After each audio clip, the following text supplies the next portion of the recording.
எல்லாருக்கும் வணக்கம்.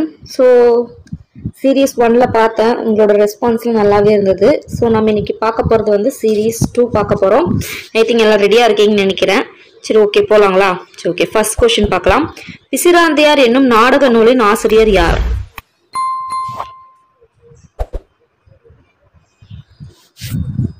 யாரு? பாரதிதாசன். செல்வத்து பையன் டேஸ் வாழ்க்கை.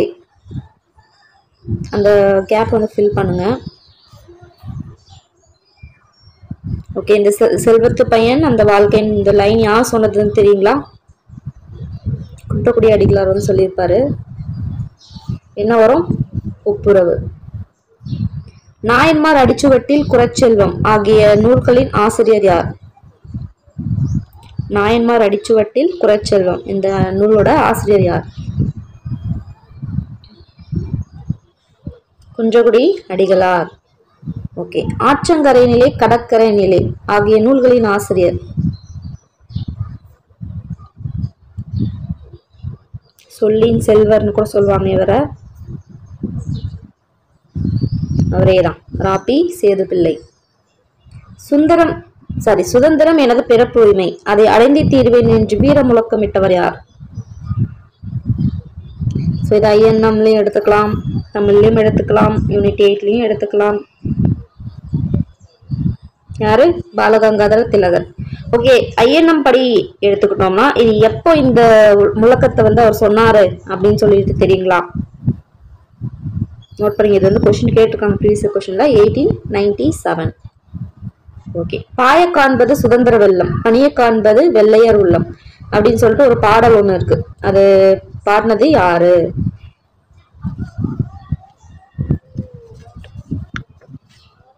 யாரு? வ.உ. சிதம்பரனார். கப்பலோட்டிய தமிழ்னு சொல்லுவாங்களே, அவர் தான். ஓகே. நெடுந்தொகை என அழைக்கப்படும் நூல் எது?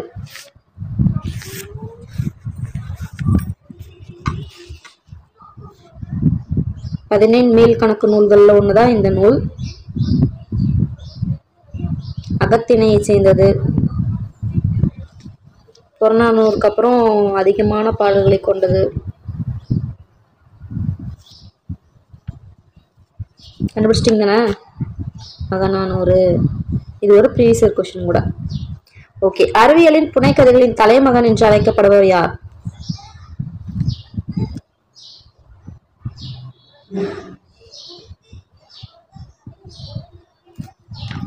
Joules Verne. அந்த நாட்டிலிஸ் அப்படின்ற கப்பல் வந்து ஒரு வரும் இல்லையா, அந்த இது எழுதுனது இவர் தான்.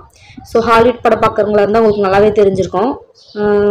Johnny to the centre of the earth, இந்த மாதிரி 2-3 படம்லாம் வந்திருக்கும். ஸோ அந்த இதெல்லாம் எழுதுனது இவர் தான். ஓகேங்களா? ஓகே. நாலும் ரெண்டும் சொல்லுக்குருதி அப்படின்ற தொடர் சுட்டும் இரு நூல்கள் என்னென்ன? நாலுனா என்னது? நாலடிகள், நாலடி அப்படின்னு வருமா? இரண்டுனா என்னது? 2 அடியில வர்றது இது திருக்குறள். கண்டுபிடிச்சிட்டீங்கன்னு நினைக்கிறேன். நாலடியார் திருக்குறள். ஓகே. ஏழ்கடல் வைப்பினும் தன்மனம் வீசி இசை கொண்டு வாழியவே அப்படின்னு சொல்லிட்டு தமிழை வாழ்த்தி பாடியவர் யாரு? தமிழை வந்து பாடியிருக்காரு, கொஞ்சம் ஆவேசமாவே பாடியிருக்க மாதிரி இல்லையா? யாரு? பாரதியார். இருதினை ஐம்பால் இயல் நெறி வளாமை திரிவுயில் சொல்லோடு தலால் வேண்டும் அப்படின்னு சொல்லிட்டு ஒரு செய்யுளோட மரபு வந்து சொல்லியிருக்காங்க. ஒரு செய்யுள் வந்து இப்படிலாம் இருக்கணும்னு சொல்லிட்டு எழுதியிருப்பாங்க இல்லையா? ஸோ அதில் பார்த்தோன்னா 2 திணை, 5 பால் இருக்கணும், 5 பால் இருக்கு இல்லையா? ஆண் பால் பெண் பால், அந்த மாதிரி 5 பால் இருக்கணும், உயர்தனை அக்ரிணைன்னு சொல்லிட்டு தான் இருக்கணும், அந்த மாதிரிலாம் வந்து சொல்லியிருக்காரு இல்லையா? ஸோ இந்த மாதிரி செய்யுள் மரபை வந்து இப்படிதான் இருக்கணும்னு சொல்றது யாரு? எதுல எழுதியிருக்காங்க?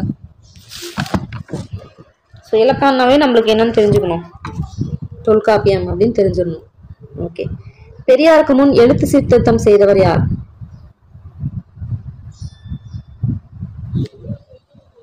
யாரு? வீரமா முனிவர்.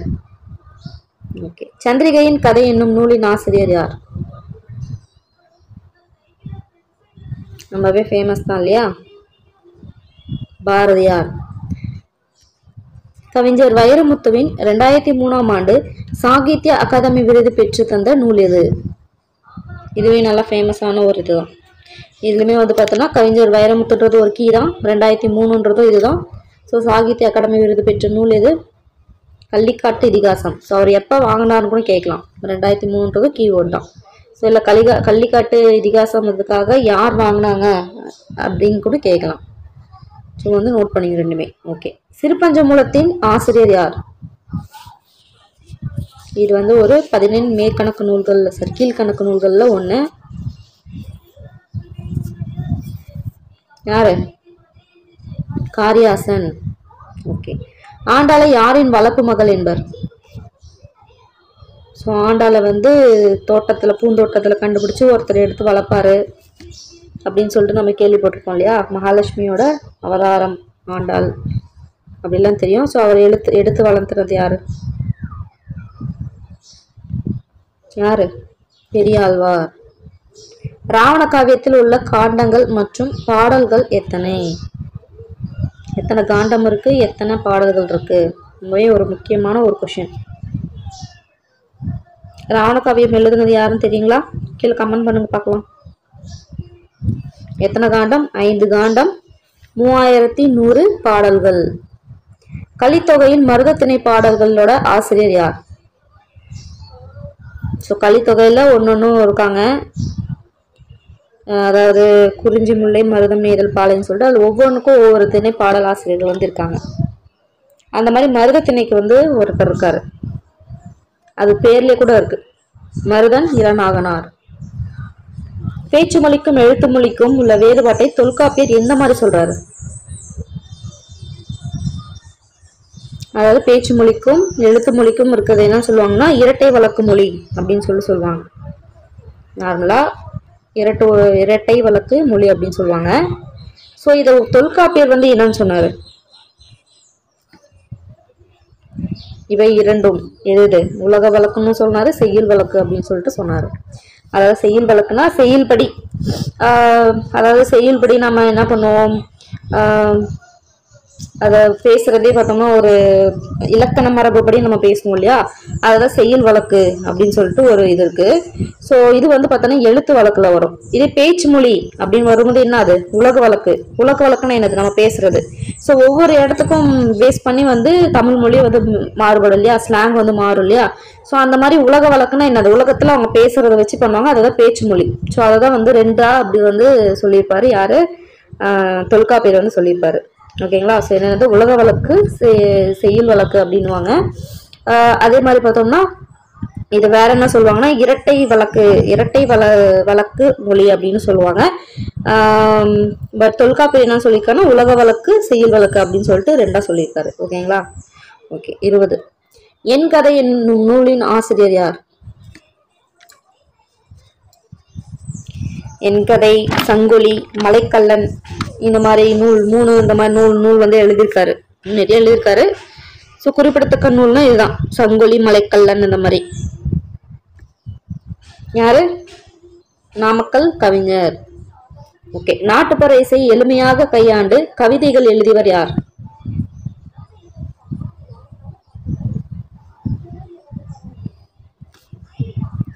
யாரு? உடுமலை நாராயண கவி. ராசகோபாலன் என்னும் இயற்பெயர் கொண்டவர் யார்?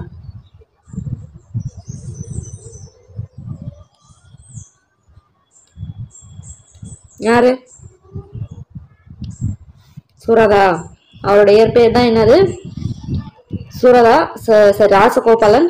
சுரதாவை வந்து எப்படி எதை வந்து சுருக்கி சுரதான்னு சொல்லியிருப்பாங்கன்னா சுப்புரத்தின தாசன், அதாவது பாரதிதாசன் மேல கொண்ட ஈர்ப்பால அவர் பேர் சுப்புரத்தின தாசன் வச்சிருப்பாரு. அதை சுருக்கி என்னது? சுரதா அப்படின்னு வச்சிருப்பாங்க. இவருடைய இயற்பெயர் தான் ராசகோபாலன். சரி, ஓகே. சுஜாதா, அவருடைய இயற்பெயர் என்னன்னு தெரியுங்களா? சுஜாதா நிறைய நம்ம கேள்விப்பட்டிருக்கோம். ரங்கராஜன், அதுதான் வந்து அவங்களுடைய இயற்பெயர். ஓகே. ஸோ கவிஞர் ராஜமார்த்தாண்டம் நடத்திய சிற்றிதழ்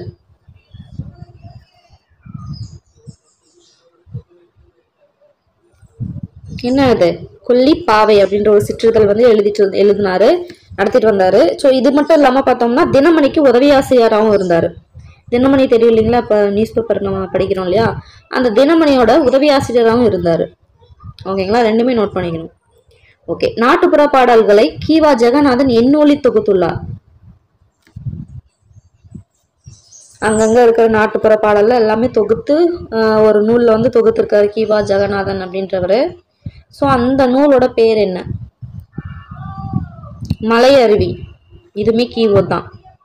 ஸோ வந்து மலையருவி என்னும் நூலில் தொகுத்தவர் யாருன்னு கேட்கலாம். நாட்டுப்புற பாடல் கீவா ஜெகநாதன். ரசிகமணி தனது வீட்டில் என் பெயரில் இலக்கிய கூட்டங்கள், அதை எந்த பெயர்ல வந்து இலக்கிய கூட்டம் நடத்தினாரு? சாரி, அது எந்த பெயர்? சாரி, எந்த பெயர்ல பார்த்தோம்னா என்ன பெயர், அதாவது எந்த பெயர் என்ன பெயர்ல இலக்கிய கூட்டம் நடத்தினாரு? ரசிகமணி. டிகேசின்னு கூட சொல்லுவாங்க அவரை. வட்டத்தொட்டி. மதுரை காஞ்சியை பாடிய மாங்குடி மருதனார் 8 தொகையில் பாடிய பாடல்கள் எத்தனை? ஸோ நம்ம மேலே பார்த்தோம், மதுரை காஞ்சி பாடினது மாங்குடி மருதனார் அப்படின்னு சொல்லிட்டு இதுக்கு முன்னாடி ஃபர்ஸ்ட் சீரீஸ்ல பார்த்தோம் இல்லையா. அவர் வந்து 8 தொகையில பாடல் வந்து பாடியிருக்காரு. அந்த எத்தனை பாடல்கள் பாடியிருக்காரு அப்படின்னு சொல்லிட்டு இருந்தா கொஸ்டின். 13. கிரேக்கத்தில் வெண்பா வடிவில் பாடல் டேஸ் என அழைக்கப்படுகிறது. அதாவது வெண்பா நம்மளுக்கு தெரியும் இல்லையா, செப்பல் ஓசை பெற்று வர வெண்பா, செப்பல் பொட்டா போவா அப்படின்னு சொல்லிட்டுலாம் நம்ம ஷார்ட்கட் பார்த்தோம். ஸோ அந்த மாதிரி வந்து வெண்பா வந்து கிரேக்கத்துலேயும் வந்து இருக்கு. அதை வந்து எப்படி கூப்பிடுவாங்க? அங்கே எப்படி கூப்பிடுவாங்கன்னா சாப்போ அப்படின்னு சொல்லி கூப்பிடுவாங்க. இது இங்கிலீஷ்லேயும் ஒன்று கூப்பிடுவாங்க. இப்போ கிரேக்கத்தில் வந்து சாப்போ மாதிரி ஆங்கிலத்தில் என்னன்னு கூப்பிடுவாங்க? சாப்பிக் ஸ்டான்சா. என்னது? சாப்பிக் ஸ்டான்சா இப்படின்னு சொல்லிட்டு இங்கிலீஷில் வந்து சொல்லுவாங்க. ஓகேங்களா, இதுவுமே கொஸ்டின் தான், நோட் பண்ணிக்கணும். ஸோ கிரேக்கத்தில் வந்து சாப்போ, தமிழில் வெண்பா, இங்கிலீஷில் பார்த்தோன்னா சாப்பிக் ஸ்டான்சா.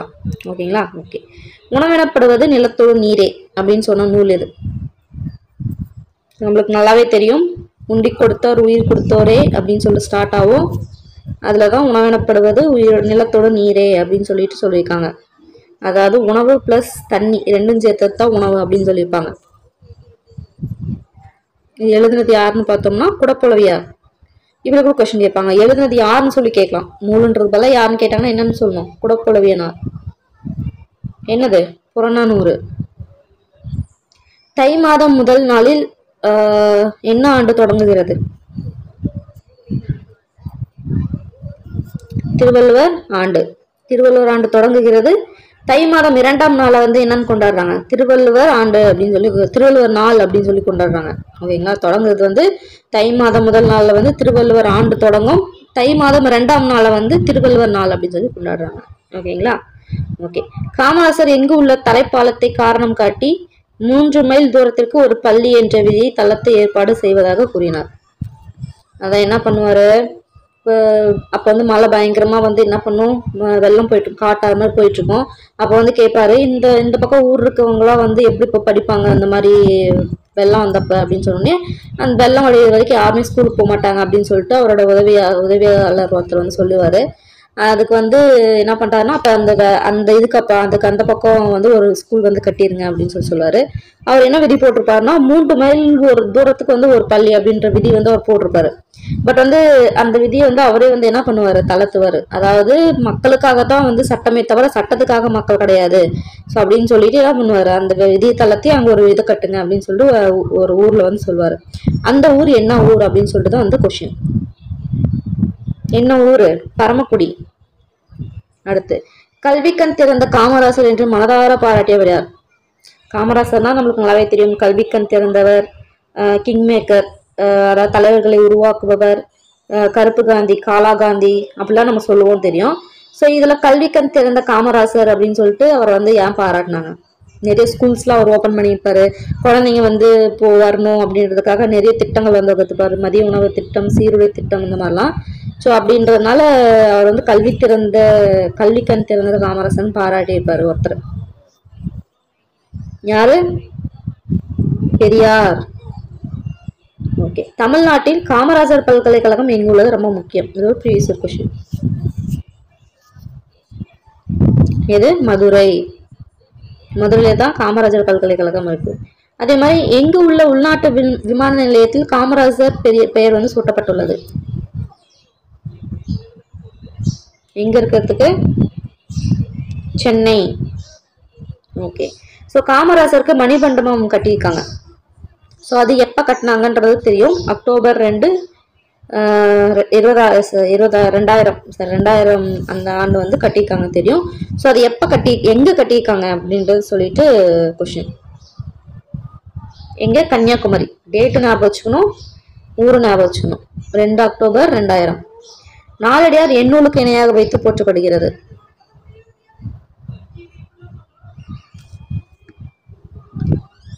என்ன சொல்லுவாங்க? 4ம் 2ம் சொல்லுக்குருதி. எது? திருக்குறள். உலக பொதுமறை திருக்குறள் உரை விளக்கம் எனும் உலக புகழ் பெற்ற நூலின் ஆசிரியர் யார்? நிறைய பார்த்தோம்னா அந்த திருக்குறள் வச்சு நிறைய உரையாற்றிப்பாரு. அது மூலியமா திருக்குறளோட இதை வந்து பரப்புவாரு. ஸோ திருக்குறள் மேல ரொம்ப ஒரு இதா இருப்பாரு. ஸோ அவரோட மேக்சிமம் புக்ஸ் பார்த்தோம்னா திருக்குறள் பேஸ் பண்ணி மட்டும் தான் இருக்கும். பேர்ல இருக்கா? திருக்குறள்னார் வி. முனுசாமி. உலக பொதுமறை திருக்குறள் உரை விளக்கம். அடுத்து பெய்து பழகிய மேகம் அப்படின்ற ஒரு கவிதை நூலை எழுதுனது யாரு? இது நான் ஷார்ட்கட்லாம் சொன்னேன் கிளாஸ் நடத்தினப்ப.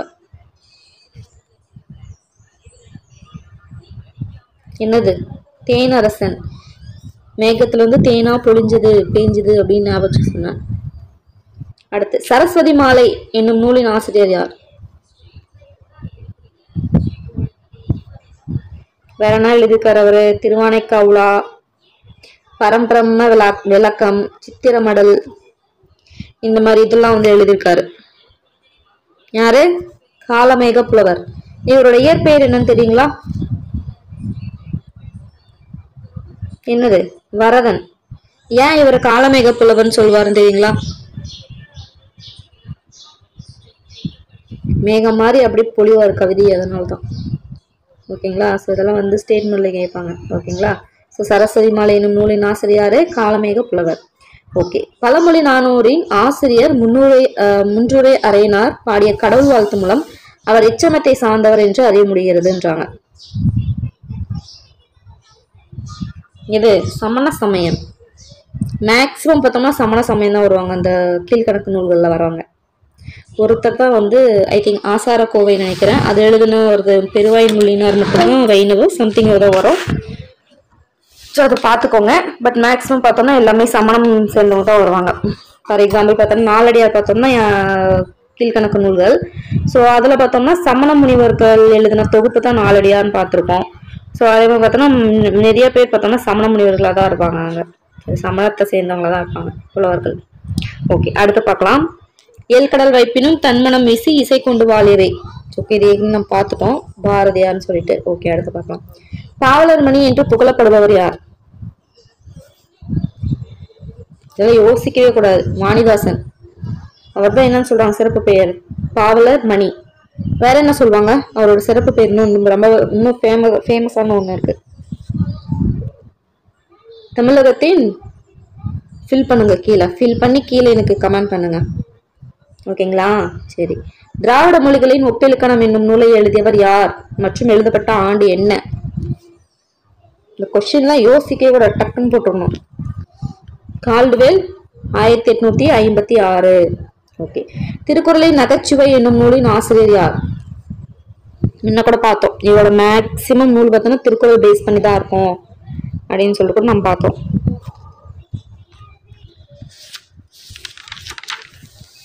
என்னது? பி. முனுசாமி. தண்ணீர் யுத்தம் என்னும் நூலின் ஆசிரியர் யார்? யாரு? சுப்ரபாரதி மணியன். சுப்பிரமணி பாரதி கிடையாதுங்க, சுப்ரபாரதி மணியன். ஓகேங்களா? ஓகே. தமிழில் நமக்கு கிடைத்துள்ள மிக பழமையான இலக்கண நூல் டக்குன்னு சொல்லிடணும். தொல்காப்பியம். தமிழிசை இயக்கம், தனித்தமிழ் இயக்கம் ஆகிய நூல்களின் ஆசிரியர் யார்? யாரு? ரா. இளங்குமரனார். சாரி, தமிழிசை இயக்கம், தனித்தமிழ் இயக்கம். ஓகேங்களா? ஓகே. பின்பருவனவற்றில் தமிழகத்தின் ஓட்ஸ்வர்த் என்று புகழப்படும் அரங்கசாமி என்ற எத்திராசலு அவரின் பெயர் யாது? இப்பதான் கேட்டோம் இல்லையா, அவரோட இயற்பெயர் என்னன்னு கேக்குறாங்க.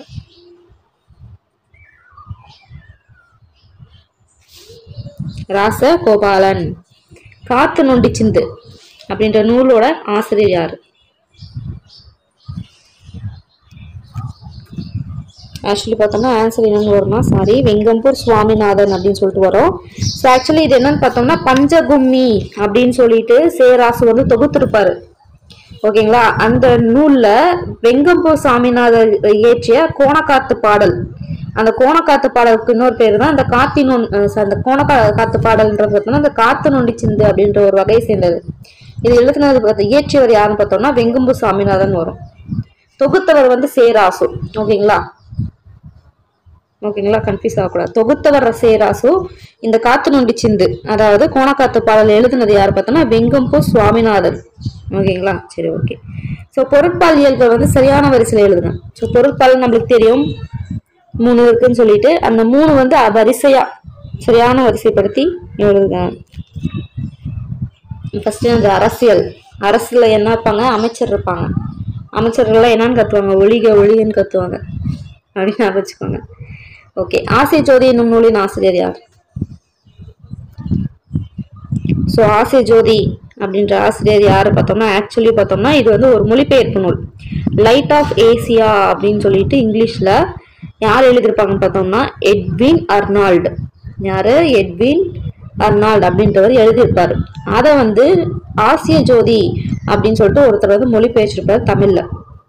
இந்த ஆசிய ஜோதி வந்து எதை பத்தினது பார்த்தோம்னா புத்தரோட வரலாறு, அவரோட கொள்கை இதெல்லாம் விளக்குற நூல் தான் வந்து பார்த்தோம்னா ஆசிய ஜோதி. இது தமிழ்ல மொழிபெயர்ச்சது யாரு? அதோட ஆசிரியர் யாரு? கவிமணி. இதுல ஞாபகம் Edwin Arnold, Light of Asia, புத்தரோட வரலாறு, ஆசிய ஜோதி, கவிமணி. ஓகேங்களா, அடுத்து இந்தியாவின் தொன்மையான கல்வெட்டுகள் பெரும்பாலான எந்த மொழியில் அமைந்துள்ளன? பெரும்பாலும் என்னது? தமிழ் மொழி. ஓகே, காலம் பிறக்கும் முன் பிறந்தது தமிழே, எந்த காலமும் நிலையாய் இருப்பது தமிழே அப்படின்னு சொல்லிட்டு சூப்பரா படிக்கிற ஒருத்தர் யாரு? இது வந்து பார்த்தோம்னா தமிழ் ஓவியம் அப்படின்ற தலைப்பு கீழே வர ஒரு கவிதை பாடல். யாரு? தமிழ் அன்பனார். ஓகே, ஒரு பூவின் மலர்ச்சியும் ஒரு குழந்தையின் புன்னகையும் புரிந்து கொள்ள அகராதிகள் தேவைப்படுவதில்லை. அந்த மாதிரி பாடலும் அப்படிதான் அப்படின்னு சொல்லிட்டு ஒருத்தர் அழகா சொல்லியிருக்காரு. இவர் வந்து 1933 ஆண்டு வந்து பிறந்தாரு. ஈரோட்டுல பிறந்திருக்காரு. சரி, ஓகே, ஆன்சரே சொல்லிட்டேன். ஈரோடு தமிழன்பன், ஈரோடுல பிறந்திருக்காரு. ஸோ இவர் வந்து மரபு கவிஞர் அப்படின்னு சொல்லுவாங்க. ஓகேங்களா, மரபு கவிஞர்னால யாரு? ஈரோடு தமிழன்பன் தான். ஓகே, இனிமையும் நீர்மையும் தமிழனல் ஆகும் அப்படின்னு சொல்லிட்டு ஒருத்தர் வந்து சொன்னாரு. யாரு? பிங்கள முனிவர். பிங்கள நிகண்டு அப்படின்ற நூல் பேர் பிங்கள நிகண்டு. அது எழுதுனது பிங்கள முனிவர். சரி, ஓகே. பாலைப்புறா என்ற புகழ் பெற்ற சிறுகதை தொகுப்பின் ஆசிரியர் யார்? பாலை புறா எது? சமுத்திரம். சமுத்திரம் அவரது. ஓகே, பாலை பாடிய பெருங்கடுக்கோ எந்த மரபை சேர்ந்தவர்? இது வந்து ஒரு ஃபேமஸான ஒரு ப்ரீவியஸ் கொஸ்டின். சேர மரபு. அடுத்து வண்ணதாசனின் இயற்பெயர் என்ன?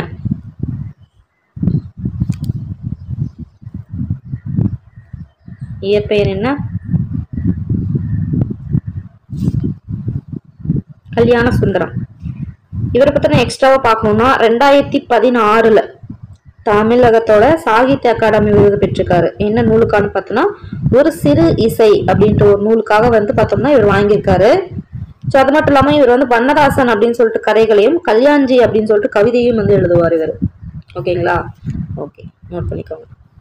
தமிழ் பண்பாடு என்ற இதழை தொடங்கி வரும் தம் சொற்பொழிவு மூலம் தமிழின் பெருமையை உலகம் முழுவதும் பரப்பியவரும் யார்? தமிழ் பண்பாடு அப்படின்ற இதழை தொடங்கியவர் யாரு? தனிநாயகம் அடிகளார். ஓகே, பகைவரை வெற்றி கொண்டவரை பாடும் இலக்கியம் என்னது? இது வந்து 96 வகை சிற்றிலக்கியங்கள்ல ஒன்று. இதோட ஃபர்ஸ்ட் பரணி நூல்ல ஃபர்ஸ்ட் பரணி என்னது? கலிங்கத்து பரணி. எழுதினது ஜெயங்கொண்டார். அப்படிலாம் பார்த்துருப்போம் இல்லையா? பரணி நானே சொல்லிட்டேன்னா ஓகே பரணி. ஸோ வந்து 1000 யானைகளை கொன்றவர் வந்து புகழ்ந்து பாடுறது தான் இந்த பரணி போர்ல. ஓகே. சீன மெய்யியலாளர் லாவோட்சு எந்த சிந்தனை பிரிவை சார்ந்தவர்? கிமு ஆர் கிபி 2ஆம் நூற்றாண்டை சேர்ந்தவர் இவர். சைனீஸ் இவர் லாவோட்சு. அவர் எந்த சிந்தனை, இப்போ கம்யூனிசம் இதெல்லாம் சொல்லுவோம் இல்லையா, திராவிட இது அந்த மாதிரிலாம் சொல்லுவோம் இல்லையா, அந்த மாதிரி இவருக்கு ஒரு சிந்தனை இருக்கு. அந்த மாதிரி எந்த சிந்தனை சேர்ந்தவர்? தாவோவியம். ஓகேங்களா? ஓகே. அடுத்து பிச்சை ரேவதி. இந்த மாதிரி புனைப்பெயர்ல வந்து கதை எழுதுறவர் யாரு? கதை கவிதை பிச்சைன்னும் போது நம்மளுக்கு தெரிஞ்சு போச்சு இல்லையா, பிச்சுமூர்த்தி. பிச்சுமூர்த்தி. ஓகே. அவரவர் அனுபவிப்பதும் எழுத்தாக படிப்பதும் அவரவர் முறை அப்படின்னு சொல்லிட்டு கோட்பாட்டை வந்து ஒரு கோட்பாடை வந்து சொன்னார் ஒருத்தர். யாரு? டி ஜானகி ராமன். 4000 திவ்ய பிரபந்தத்தில் ஆண்டாள் பாடியது? நாச்சியார் திருமொழி, திருப்பாவை. ஆன்சர் என்ன? ஆ. ஓகே. திருவெம்பாவை அப்படின்னு சொல்லிட்டு எழுதுனது யாருன்னு தெரியுங்களா? யாரு? மாணிக்க வாசகர். ஸோ இந்த திருப்பாவை அப்படின்றது என்னன்னு பார்த்தோம்னா, அதாவது பொண்ணுங்கள்லாம் வந்து பார்த்தோன்னா காலையில சூரியன் முளைக்கிறதுக்கு முன்னாடி எழுந்து போய் ஆத்துல குளிச்சுட்டு திருமாலை வந்து கும்பிட்டு இது பண்ணுவாங்க. அதுதான் பார்த்தோம்னா அது அந்த மாதிரி அந்த பொண்ணுங்க வந்து பாடி எழுப்புற மாதிரி பாடுற பாட்டு தான் வந்து திருப்பாவை. எழுங்கப்பா வரி சங்கம் மோத அப்படி இப்படின்லாம் சொல்லிட்டு நிறைய பாடி நம்ம கேட்டிருப்போம் படத்துல கூட. அது வந்து திருப்பாவை, பெருமாளை வந்து இது பண்றது. திருவெம்பாவைன்றது பார்த்தோன்னா அதே மாதிரிதான். திருமாலுக்கு பதிலாக சிவபெருமான கும்பிடுறதுக்காக வாங்க போலாம் அப்படின்னு சொல்லிட்டு எல்லாத்தையும் எழுப்பிட்டு கூப்பிட்டு போவாங்க. அது பாடினது யாருன்னு பார்த்தோம்னா மாணிக்க வாசகர். ஓகேங்களா? சரி, ஓகே. யாப்பதிகாரம், தொடை அதிகாரம் ஆகிய இலக்கண நூல்களை இயற்றியவர் யார்?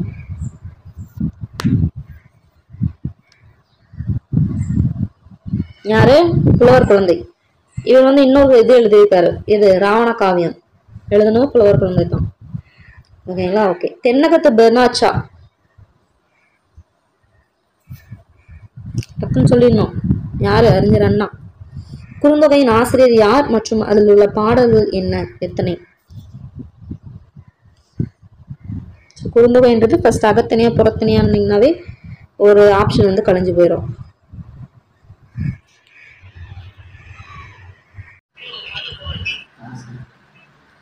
தெளிவுறுத்தும் படங்களோடு சுவடிகள் எல்லாம் செய்து செந்தமிழை செழுந்தமிழாக செய்வதும் வேண்டும் என பாடியவர் யார்?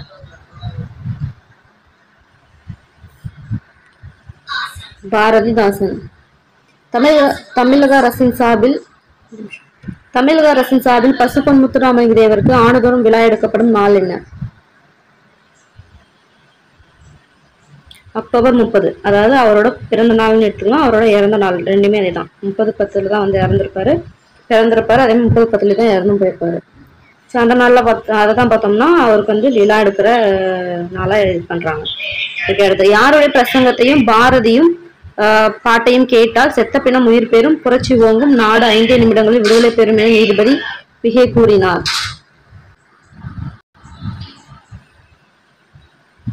ஆன்சர் சிதம்பரனார். வ.உ.சின்றாங்க இல்லையா, கப்பலுடைய தமிழன் வ.உ.சி அவரு. ஸோ முன்னீர் வழக்கம் என்ன தொல்காப்பியம் குறிப்பிடுவதை அதை என்னன்னு சொல்லுவாங்க? முன்னீர் வழக்கம் மகளோடு இல்லை அப்படின்னு சொல்லுவாங்க. ஸோ இந்த மாதிரி வந்து சொல்றது எதுன்னு பார்த்தோம்னா தொல்காப்பியம். ஸோ இந்த முன்னீர் வழக்கம் அப்படின்றது எதை குறிக்குதுன்னு பார்த்தோம்னா கடற்பயணத்தை பத்தி குறிக்குது. அடுத்து நன்னூல் கூறும் பகுப்பத உறுப்புகளின் வகைகள் எத்தனை? ஸோ பகுப்பத உறுப்புகள்லாம் தெரியும் நினைக்கிறேன். பகுதி, சந்தி, இடைநிலை, விகாரம், சாரியை, அப்புறம் விகுதி அப்படின்னு சொல்லிட்டு 6 வரும். ஆன்சர் வந்து 6. ஒவ்வொரு பாடலின் எதுல பார்த்தோம்னா பழமொழி இருப்பதனால இது வந்து பழமொழி நானூறு அப்படின்னு சொல்றாங்க. ஸோ பழமொழி நானூறு பார்த்தீங்கன்னா தெரியும், ஒரு 4 லைன் இருக்கு அப்படின்னா அந்த 4வது லைன் பார்த்தோம்னா பழமொழியோட முடியும். ஃபார் எக்ஸாம்பிள் பார்த்தோம்னா ஆற்றினா வேண்டுவதில் அப்படின்னு சொல்லிட்டு முடியும். அதே மாதிரி ஒன்றுமில்லாத வீடு எதுவுமே இல்லை அப்படின்னு சொல்லிட்டு ஒன்று முன்றிலா அந்த மாதிரி சொல்லிட்டு ஒன்று வரும். ஸோ அந்த மாதிரி வந்து எங்க வரும்னு கேட்குறாங்க. அந்த பழமொழி எந்த லைன்ல வரும்னு கேட்குறாங்க. அடின்னு சொன்னோம்னா 4வது அடி, மொத்தமா நம்ம சொன்னோம்னா இறுதியில் வரும்.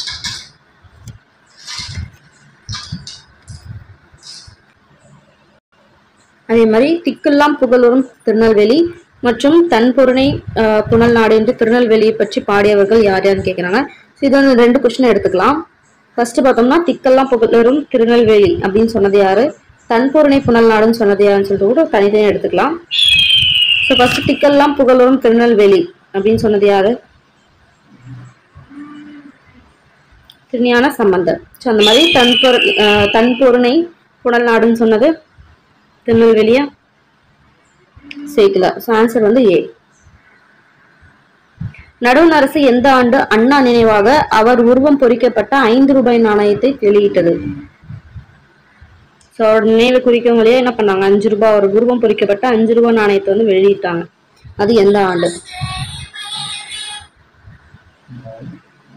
2009. ஸோ 2010 பார்த்தோம்னா ஒரு நினைவா அண்ணா நூற்றாண்டு நூலகம் இருக்கு இல்லையா, அண்ணா நூலகம், அது வந்து ஓபன் பண்ணாங்க 2010ல. 2010ல 2009 பார்த்தோம்னா நாணயம் வெளியிட்டாங்க. ஆசியாவிலேயே மிக பழமையான நூலகம் இது.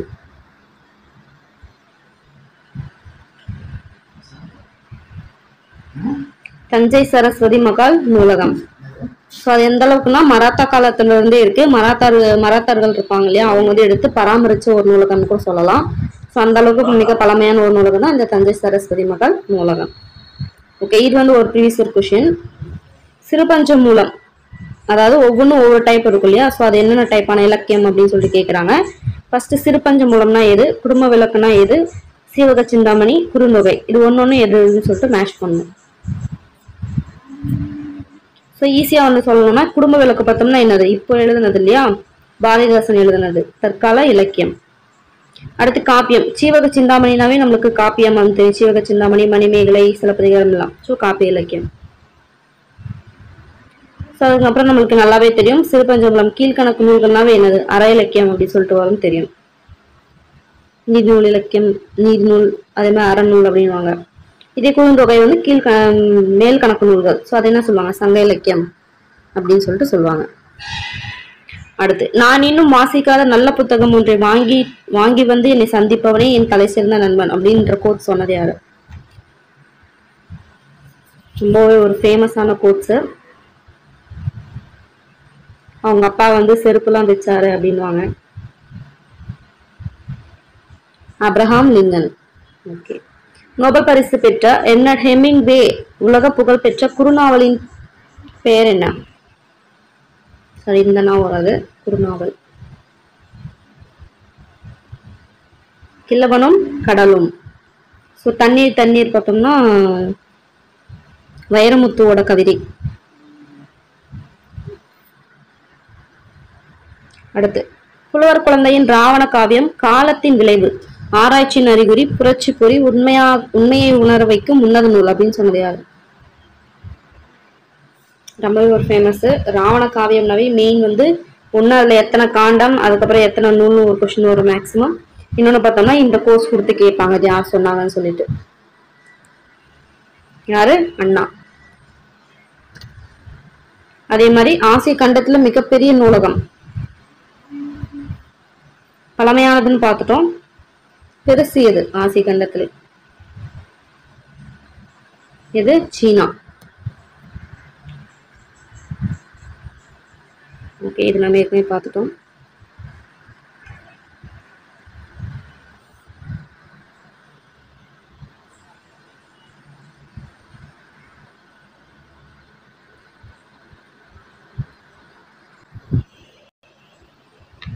தாமிரபரணி கடலோடு கடக்கும் இடத்தில் இருந்த துறைமுகம் எது? தாமிரபரணி கடலோடு கலக்குது இல்லையா, அந்த இடத்துல இருக்க துறைமுகத்தோட பேர் என்ன? பாண்டியனோட மெயினான ஒரு இது சொல்லுவாங்க, முத்து குளிக்கிற இடம்னு சொல்லுவாங்க. ஸோ அந்த மாதிரியான இதுதான் அது. ஆன்சர் என்ன? கொற்கை. நெக்ஸ்ட், நுண்துளி தூங்கும் குற்றாலம் என பாடியவர் யார்? ஸோ மேக்ஸிமம் குற்றாலன்னும் போது 2 பேர் வருவாங்க.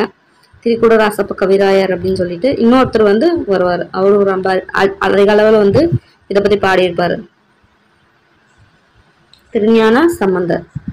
ஓகே, அடுத்து ஓகே அவங்களோட சிறப்பு பெயர் அதோட வந்து நம்ம பொருத்தணும். ஈசிலிருந்தே போலாம். நம்மளுக்கு நல்லாவே தெரியும் காவடி சிந்தின் தந்தை அண்ணாமலையார். செந்தமிழ் தேனின்னு தெரியும். பாரதிதாசன் வந்து என்னன்னு சொல்வாரு, பாரதியார செந்தமிழ் தேனின்னு சொல்வாரு. அதே மாதிரி பார்த்தோம்னா டி கே சிதம்பரத்தை குற்றால முனிவன் சொல்லுவாங்க. தமிழ்நாட்டின் தாகூர் வாணிதாசன். அதே மாதிரி காந்தி கவிஞர் யாரு, நாமக்கல் கவிஞர் ராமலிங்கனார். ஸோ நேராகவே இருக்கு. கவிஞர் வாணிதாசனுக்கு பிரெஞ்சு நாடு கொடுத்த விருது என்ன? இது வந்து ஒரு ப்ரீவியஸ் கொஸ்டின்.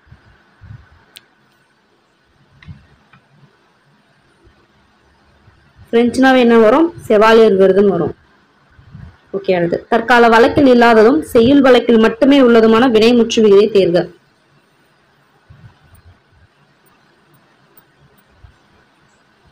வினைமுற்று வந்து இப்போதைக்கு செய்யுள்ல மட்டும் தான் இருக்கு, நம்ம நார்மலா யூஸ் பண்றதுல இல்லை அப்படின்னும் போது எது எது?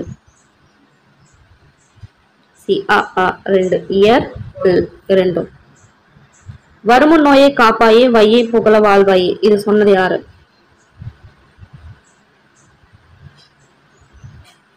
கவிமணி தேசிக விநாயகர். பஞ்சமாற்று முறையை சொல்லும் பொன்னோடு வந்து கரியோடு பெயரும் என்று சொல்ற பாடல் இது. அடிக்கடி ப்ரீவியஸ் இயர் கொஸ்டின்ல கேட்கிற ஒரு கொஸ்டின். இது கூட நான் வந்து ஒரு ஷார்ட்கட் சொல்லியிருக்கேன். அதாவது பொண்ணோடுன்னு வந்தாவே என்னது, நம்ம என்ன பண்ணுவோம், தங்கத்தை என்ன பண்ணுவோம், கொண்டு போய் வீட்டுக்குள்ள தானே வைப்போம். வீடுன்னா என்னன்னு சொல்லுவோம், அகம் அப்படின்னு சொல்லுவாங்களா, உள்ளனாலும் அகம் சொல்லுவோமா, அப்படி என்ன வரும், அகனானூறு அப்படின்னு சொல்லிட்டு சொன்னேன். ஏறப்பரியாகுமே என்ற தொடரில் பரி என்பதன் பொருள் என்ன? பரினாலே நம்மளுக்கு என்னன்னு தெரியும், குதிரை. பரம்பிரம்ம விளக்கம் என்னும் நூலின் ஆசிரியர் யார்? எழுதின வேற என்னெல்லாம் பார்த்தோம்னா திருவானைக்காவுலா, சரஸ்வதி மாலை, பரம்பிரம்ம விளக்கம், சித்திரமாடல், இதோட சேர்த்து சித்திரமாடல் இந்த மாதிரி எழுதியிருக்காங்க. மேகம், அதாவது எப்படி கருமேகம் வந்து பொழியுதோ அந்த மாதிரி வந்து கவிதையா பொழிவாருன்றதுனால அவர் காலமேக புலவர்னு வச்சாங்க. அவரோட இயற்பெயர் வந்து வரதன் கூட நம்ம பார்த்தோம். காலமேக புலவர். என்னென்ன எழுதியிருக்காரு, திருவானைக்காவலா, சரஸ்வதி மாலை, சித்திரமாடல், இதுல கொஸ்டின்ல இருக்க மாதிரி பரபிரம்ம விளக்கம். அடுத்து கலைப்படைப்பு அழகியலை மட்டும் வெளிப்படுத்தினால் போதாது, அது மானுடத்தையும் பேச வேண்டும் என கலைஞர்களிடத்தை வேண்டுகோள் வைப்பவர் யார்? சொந்த நீங்க என்ன வேணாலும் வரைங்க, எப்படி வேணாலும் வரைங்க, ஆனா அதுல வந்து ஒரு மனுஷனோட ஒரு அந்த அவங்களோட ஃபீலிங், அவங்களோட இது வந்து அந்த அவங்களோட டச் இருக்கணும் அப்படின்னு சொல்லிட்டு சொல்லுவார். அந்த மாதிரி நீங்க வந்து செய்யணும், கலையை வந்து படைக்கணும் அப்படின்னு சொல்லிட்டு வேண்டுகோள் வைப்பாரு ஒரு கலைஞர். தேனரசன். கீரைப்பாத்தையும் குதிரையும் இரட்டோர மொழிந்தவர் யார்? இப்பதான் நம்ம இவரை பத்தி பார்த்தோம். சரஸ்வதி மாலையெல்லாம் இவர் எழுதினார்னு பார்த்தோம் இல்லையா. காலமேக புலவர். இரட்டோர மொழிதல் இதை எழுதுறதுல ரொம்ப ஃபேமஸான ஒரு இவர் தான் ஒரு இரட்டோர மொழிதல். ஸ்லேடைன்னு சொல்லுவாங்க இல்லையா, ஸ்லேடை பாடுவதில் வல்லவர் காலமேக புலவர். குகை ஓவியங்கள் பெரும்பாலும் என்ன ஓவியமா இருக்கும்? குகைனா என்னன்னு சொல்லலாம், பாறையா இருக்கும். ஸோ அங்க பார்த்தோம்னா அப்படி வளைச்சு எழுதுறதுலாம் கொஞ்சம் கஷ்டமா இருக்கும். அதனால என்ன பண்ணுவாங்க, கோடு கூட வந்து எழுதுற மாதிரி தான் எழுதுவாங்க அப்படின்னு பார்த்தோம். அப்படின்னா என்னது, கோட்டோவியம். நாயன்மார்களில் ஒருவரான சுந்தரரின் வாழ்க்கை நிகழ்வுகளை வரையப்பட்டிருப்பவை எந்த ஓவியங்களா வரைஞ்சிருக்காங்க? சுவர் ஓவியம், சுவர்ல வந்து வரைஞ்சிருக்காங்க. கலம்காரி ஓவியம் அப்படின்னா என்னது? கலம்காரி கூட இருக்குது, துணி ஓவியம். ஓகே, 8வது உலகத்தமிழ் மாநாடு 1995ஆம் ஆண்டு நடைபெற்ற இடம். ஸோ போன சீரீஸ்ல பார்த்தோம்னா ஒரு டேபிள் காலம் மாதிரி காட்டினேன். ஸோ வந்து ஃபர்ஸ்ட்ல இருந்து இப்போ நடந்த வரைக்குமே வந்து எந்தெந்த ஆண்டு எங்க நடந்துச்சுன்னு சொல்லிட்டு பார்த்துக்க சொன்னேன். ஸோ அந்த டேபிள் காலம் படிச்சிருந்தீங்கன்னு தெரிஞ்சிருக்கும். ஸோ 8வது உலகத்தமிழ் மாநாடு நடந்தது பார்த்தோன்னா 1995. எங்க நடந்துச்சு? இந்தியாவில் தஞ்சாவூர். வம்சவிருத்தி என்னும் சிறுகதை தொகுப்பின் ஆசிரியர் யார்?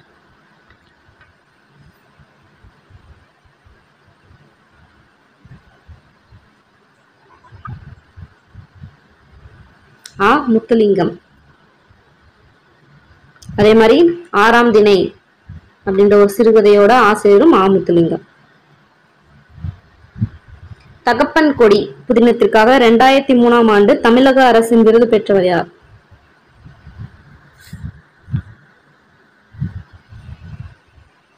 அழகிய பெரியவன். ஸோ இதுல 2003ன்றது கீ, தகப்பன் கொடின்றது கீ, அழகிய பெரியவன்றதும் கீ. அறம் என்னும் சிறுகதை தொகுப்பின் ஆசிரியர் யார்?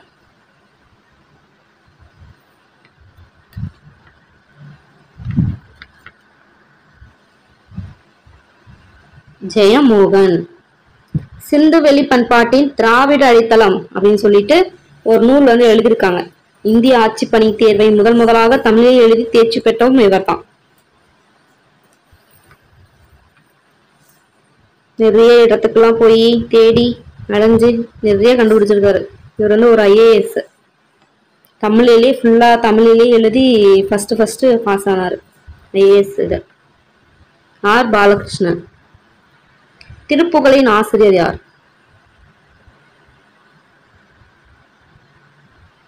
திருப்புகழ் இந்த நூல்ல மொத்தம் 1307 பாடல்கள் வந்து இருக்கு. இசை பாடல்கள் சொல்லுவாங்க அது. 1307 பாடல்கள் வந்து இதுல இருக்கு. ஸோ இந்த திருப்புகழ் இதை எழுதுனது யாரு? அருணகிரிநாதர். தமிழில் முதலில் காவடி சிந்து பாடியதால் இவரை காவடி சிந்தின் தந்தை அப்படின்வாங்க. 2 சொல்லுவாங்க. மொத்தமா சிந்தின் தந்தை ஒண்ணுன்னு சொல்லுவாங்க, பாரதியார் சொல்லுவாங்க இல்லையா, அந்த மாதிரி காவடி சிந்து தந்தைன்னு ஒருத்தவங்க சொல்லுவாங்க. அண்ணாமலையார். கடித இலக்கியத்தின் முன்னோடி ரசிகமணின்னு கூட சொல்லுவாங்க இவங்கள. யாரு? டிகேசி அப்படின்ற TK சிதம்பரம். 4வது திவ்ய பிரபந்தத்தின் முதல் திருவந்தாதியை பாடியவர் யார்?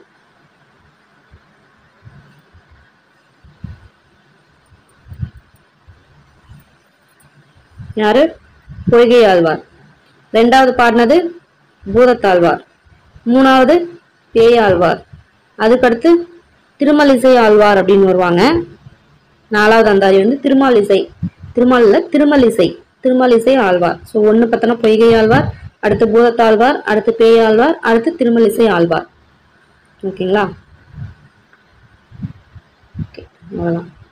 ஸோ ஓகே, அவ்வளோதான். இன்னைக்கு வந்து சீரீஸ் 2ல வந்து பார்த்தோம்னா முடிஞ்சாச்சு. 6th to 12th வரைக்கும் இருக்கிறதுல ஒரு முக்கியமான கொஷின்ஸோட ஒரு கோர்வை. ஸோ அடுத்த சீரீஸில் மீட் பண்ணுறேன். பாய்.